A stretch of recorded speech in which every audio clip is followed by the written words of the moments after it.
반갑습니다. 닥터 스테판 159회, 북미 대결전 149회, 전대미문의 열병식과 전쟁으로 가는 흐름, 대격변기 17입니다. 도움이 되길 바랍니다. 전대미문의 열병식과 전쟁으로 가는 흐름.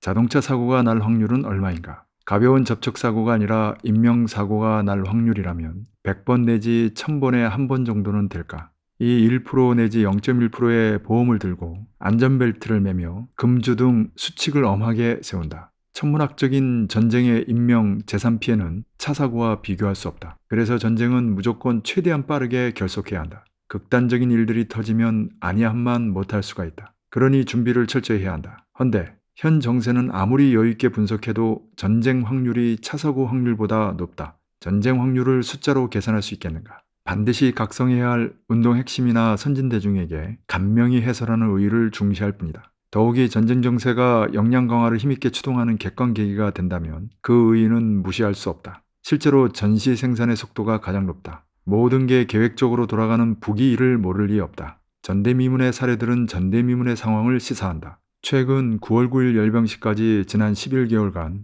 열병식을 무려 3번이나 했다. 작년 10월 10일 열병식 마지막에 화성 16형, 금년 1월 14일 열병식 마지막에 신형 극초음속 미사일, 이번 열병식 직후 9월 11일에서 12일에 신형 장거리 순항 미사일 시험 발사 등 모두 처음이다. 민간 안전무력 열병식 자체가 처음이다. 유사시 남에서 치안을 담당한다는 안전무력의 준비태세가 확인된 것도 처음이다. 유사시 남으로 약 100만 정규무력과 약 20만 안전무력 중 상당수가 내려오면 그 공백은 민간무력인 약 500만 노농적유군이 메우고도 남는다는 것도 확인됐다. 북이 중국을 비롯한 전세계 반제자주 세력에게 준비태세 완료의 메시지를 보내는데 이보다 적확하고 효율적인 방법이 있겠는가? 열병식은 저강도 군사공세와 고강도 정치공세의 장이다. 열병식은 평화가 아니라 전쟁을 준비하는 행위다. 이를 위해 북 최고 리더는 작년에 이어 금년에도 비공개 군사지도에 집중하고 북은 코로나 사태를 계기로 세균전 바이러스전에 대비하는 한편 국산화율, 자립률을 비상히 높이기 위해 스스로 완전한 봉쇄를 자처했다.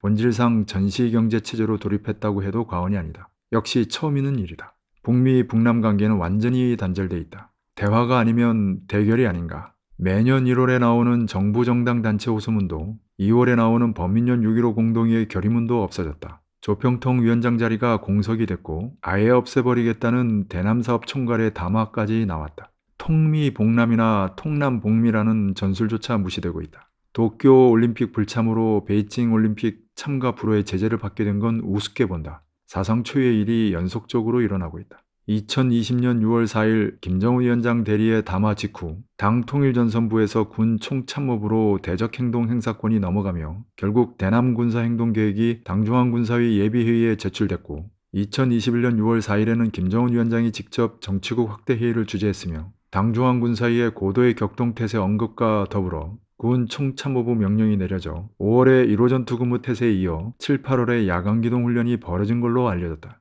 70여 년 군건설 역사에 처음 있는 지휘관 정치일꾼 강습회를 비롯 각계각층 대회가 연속적으로 열려 집중적인 교양 정치 사업이 진행됐다. 무엇보다도 2019년 총비서 신년사, 2020년 당중앙 확대회의 보도, 2021년 당대회 보도로 새로운 길, 정면 돌파전, 새로운 고족이 장엄한 격변기를 선언하며 평화가 아니라 비평화, 곧 전쟁의 길로 갈 수밖에 없음을 내외에 천명하지 않았던가. 정기 당대회에서 결정한 노선을 바꾸려면 임시 당대회를 열어야 하는 게 사회주의 북의 엄격한 의결체계다. 전쟁 정세, 전쟁으로 가는 흐름이다. 당연히 대비해야 한다. 아무리 강조해도 지나치지 않다.